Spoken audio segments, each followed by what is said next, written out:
अस्सलामुअलैकुम friends, welcome to my academy.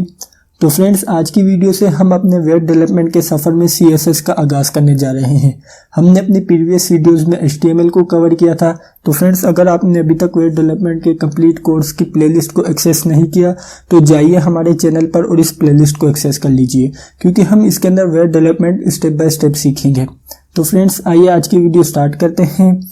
आज की वीडियो में हम सिंपल CSS का इंट्रोडक्शन देखेंगे कि CSS होती क्या है और हम इसे किस तरीके से यूज़ कर सकते हैं।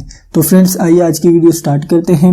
वीडियो स्टार्ट करने से पहले अगर आपने अभी तक चैनल को सब्सक्राइब नहीं किया हुआ तो सबसे पहले चैनल को सब्सक्राइब कर लीजिए और बेल के आइकन पर लाजमी क्लिक कीजिएगा। तो फ्रेंड्स, आइए आज की वीडियो स्टार्ट करते हैं। तो फ्रेंड्स, ये जानने से पहले कि CSS होती क्या है, हम ये देख लेते हैं कि CSS की फुल फॉर्म क्या है। CSS की फुल फॉर्म है कैस्केडिंग स्टाइल शीट। तो फ्रेंड्स, आइए अब देख लेते हैं कि CSS होती क्या है। CSS को जानने से पहले हमें मालूम है कि HTML क्या होती है। HTML बेसिकली हमारे वेब पेज का बेसिक स्ट्रक्चर है और जो CSS होती है वो उसके ऊपर स्टाइलिंग के लिए यूज़ होती है। किस तरीके से, मैं आपको एक रियल वर्ल्ड की एग्जांपल देता हूँ कि एक ह्यूमन है। ह्यूमन का जो बेसिक चीज़ है वो क्या है, इसका स्केलेटन या ढांचा आप कह सकते हैं। तो जो ढांचे के ऊपर जो हमारी स्किन है वो बेसिकली एक ह्यूमन की स्टाइलिंग है। इसी तरीके से जो हमारा वेब पेज के अंदर जो हमारा स्केलेटन है वो है HTML और इसके अंदर जो हमारे वेब पेज के ऊपर स्टाइलिंग है वो है CSS।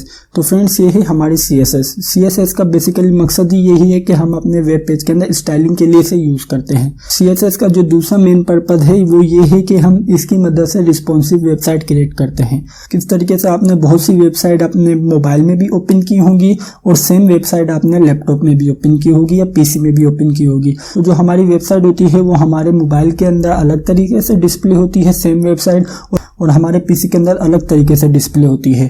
तो बेसिकली वो होता है हमारे रिस्पॉन्सिवनेस। अगर हमारी जो PC के अंदर जो हमारी वेबसाइट डिस्प्ले हो रही है, अगर वो हमारे मोबाइल में डिस्प्ले हो तो हमें समझ नहीं आएगा कि इस वेबसाइट के अंदर क्या कंटेंट है। तो इसी वजह से हम CSS की मदद से रिस्पॉन्सिव वेबसाइट क्रिएट करते हैं। तो फ्रेंड्स, ये भी हमने देख लिया कि CSS होती क्या है। तो आइए अब हम इसका बेसिक सिंटैक्स देख लेते हैं। सिंटैक्स में सबसे पहले तो हमारा होता है सेलेक्टर। सेलेक्टर का मतलब क्या होता है कि हम कहाँ पर CSS अप्लाई करना चाहते हैं। उसके बाद हम यूज़ करते हैं ब्रैकेट। ब्रैकेट के अंदर हम प्रॉपर्टी अप्लाई करते हैं। प्रॉपर्टी का मतलब क्या है कि हमारे पास स्टाइलिंग की डिफरेंट प्रॉपर्टीज़ हैं, वो हम प्रॉपर्टी अप्लाई करते हैं।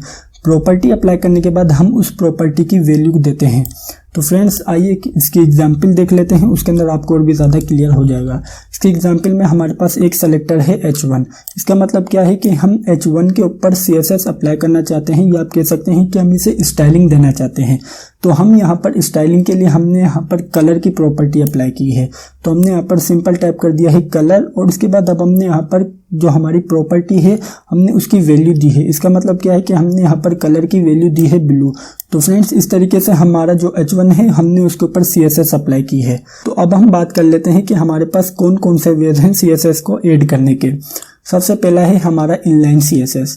इनलाइन CSS का मतलब क्या है?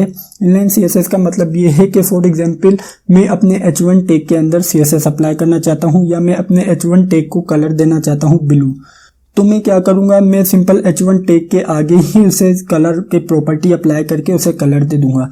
तो वो हमारा होगा इनलाइन CSS। तो फ्रेंड्स, अगर इसी तरीके से मुझे अपने H1 टैग को कलर भी देना है, बैकग्राउंड कलर भी देना है और बॉर्डर भी देना है, तो क्या मैं उसके आगे ही 3-4 लाइनें टाइप कर दूंगा? नहीं। उसके लिए मैं यहाँ पर सेकंड मेथड अप्लाई करूंगा CSS अप्लाई करने का, वो है इंटरनल CSS। इंटरनल CSS का मतलब क्या है कि हम अपने वेब पेज के ऊपर ही हेड के अंदर CSS अप्लाई करेंगे। ये मैं अभी आपको सिंपल बता रहा हूँ, मैं अपनी नेक्स्ट वीडियो में आपको प्रैक्टिकली करके दिखाऊंगा कि हम किस तरीके से इसके ऊपर CSS अप्लाई करेंगे।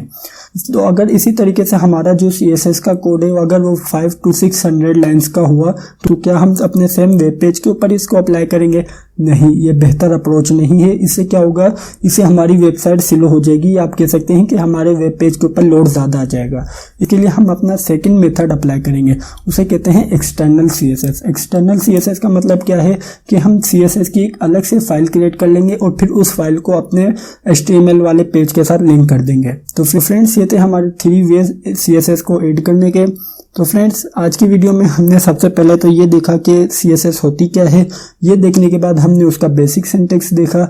बेसिक सिंटैक्स देखने के बाद हमने ये देखा कि हम किन तरीकों से CSS अप्लाई कर सकते हैं। यहाँ पर हमने सिंपल अपने तरीके देखे हैं और हम अपनी नेक्स्ट वीडियो में देखेंगे कि हम किस तरीके से इन्हें अप्लाई कर सकते हैं प्रैक्टिकली। तो फ्रेंड्स, ये थी हमारी आज की वीडियो। मैं उम्मीद करता हूँ कि आपको आज की वीडियो अच्छी लगी होगी और समझ आई होगी। अगर वीडियो अच्छी लगी है तो लाइक लाजमी कीजिएगा, और अगर आपने अभी तक चैनल को सब्सक्राइब नहीं किया हुआ तो सबसे पहले चैनल को सब्सक्राइब कर लीजिए और बेल के आइकन पर लाजमी क्लिक कीजिएगा। Thank you for watching this video friends. Bye bye.